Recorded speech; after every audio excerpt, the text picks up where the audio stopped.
O să vă ia pe toți de jigodii. Asta mi-a spus în timp ce intram în casă. Ne-au rezemat arma de perete, o pușcă de vânătoare veche. La dracu, au trecut 2 săptămâni de la prima ninsoare. Nimeni nu a făcut nimic. Armata s-a evaporat, la modul că nu am văzut nici măcar un soldat pe stradă care să lupte cu chestiile astea. În afară de acea alertă împuțită care îndemna populația să rămână înăuntru, guvernul nu a mai dat niciun semn. Dacă nu ești echipat adecvat, nu ai nicio șansă. Cei pică din cer nu sunt fulgi de zăpadă.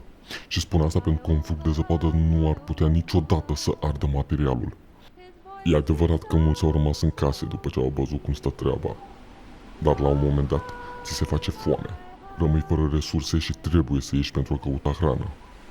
Asta au făcut. Din păcate, s-au îmbrăcat gros. S-au echipat pentru vreme rece. Nu au știut.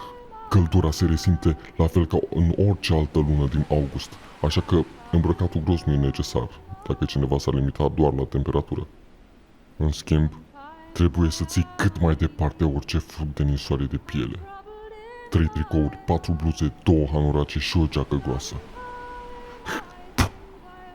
Dracu știa că e posibil să porți atâtea articole vestimentare dintr-un foc. De pe cap, ai grijă să nu îți lipsească cel puțin 2 căciuli groase, o cască, recomandată fi una de șantier, ambele glugi de la cele 2 hanorace și gluga de la geacă, bineînțeles în cazul în care geaca are o glugă. Dacă nu are, nu te panica, măcar ai casca. Dacă nici casca nu ai, atunci te-a luat dracu mai mult ca sigur. Fața să fie mereu acoperită. Pentru asta am folosit o cagulă și o mască de gaze.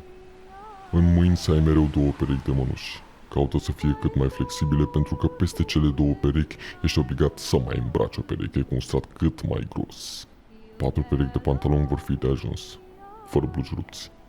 Fulgi pot tăia în material până la a 3-a pereche de pantaloni. Ca să nu-ți cadă șansele, adaugă fier pe ultima pereche de pantaloni sau plăci de metal. Zăpada nu va putea trece de stratul de metal. Dacă vorbim de încălțăminte, caută orice fel de încălțăminte cu fier în bot. Nu uita să îmbraci tălpile și lateralele încălțămintelor în fier. 4 perechi de ciosete să le ai mereu în picioare. Ca să nu rămână niciun pic de spațiu, sigilează încheieturile mâinilor cu bandă adezivă în așa fel încât să prinzi în strânsoare capătul mănușilor și al mânecilor.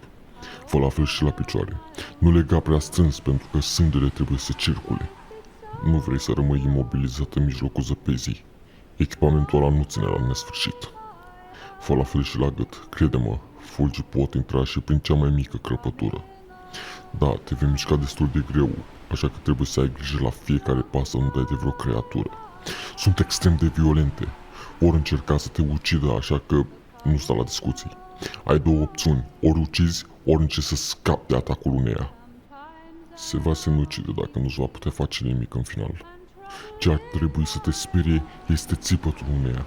Dacă e unul singur, elimină-l în liniște. Dacă te observă și țipă, vor veni alte 10 în locația ta și nu vei putea fugi înainte ca ei să te observe din cauza echipamentului. Dacă ai o mașină, nu ezita să o folosești. Nu vor veni după tine decât dacă te oprești, altfel nu-și vor risipi timpul chiar dacă aleargă destul de repede. Foarte important, nu sta afară noaptea. Din nu știu ce motiv, noaptea fulgii se transformă în gheață atât de dură încât îți va distruge orice fel de echipament. Moartea e inevitabilă, dar totuși, dacă printr-un miracol scap cu viață, trebuie să știi că în 10 minute de la expunerea la viscol, o bună parte din echipament deja este găurit, contactul cu zăpada deja este făcut, arsurile apar, așa că nu vei face altceva decât să alegi o moarte îngrozitoare, după care vei deveni la fel ca ei. Dacă ai mașină, ține-o într-un garaj sau oriunde nu poate fi afectată de viscol. Ca și tine, chestiile astea vânează și cel mai bine o fac pe timpul nopții în grupuri.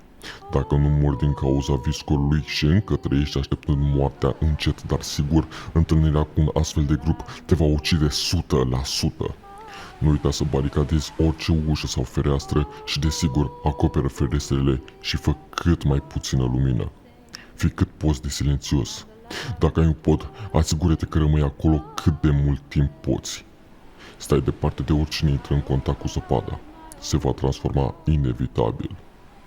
Cineva care intră în contact cu zăpada va prezenta arsuri pe cel puțin 30% din corp, iar acestea vor continua să se întindă.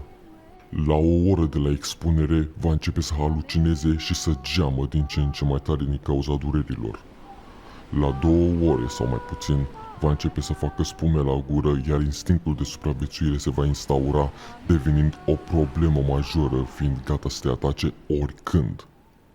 Din momentul în care părți din corp se vor carboniza, ochii persoanei infectate vor deveni de un roșu ca sângele. Dacă nu că ești în preajmă, toate instrucțiunile de mai sus nu mai sunt valabile din acel moment. O să te ucide pe loc. La 24 de ore de la expunere va fi carbonizată în mare parte. Părțile din corp necarbonizate, în mare parte între 60 și 70% din față, se va topi, iar chipul va fi unul grotesc. Ca să supraviețuiască are nevoie de plasmă. O va găsi fără probleme în orice parte a corpului tău pe care îl va consuma până când sângele se coagulează. Plasma din sânge îi va reduce durerea și va estompa alte arsuri. Dacă nu face rost de el, se va sinucide pentru a nu fi carbonizată în întregime și pentru ca virusul să se poată răspândi mai departe. Nu atinge niciun cadavru și, foarte important, nu atinge nimic din ce a atins persoana infectată. În anumite cazuri, e mai bine să păstrezi o distanță de 35 de metri de cadavru. Virusul se poate răspândi în aerul din jurul locației în care individul a murit. Dacă totuși te afli la mai puțin de 35 de metri, ai 20 de secunde să te cari de acolo.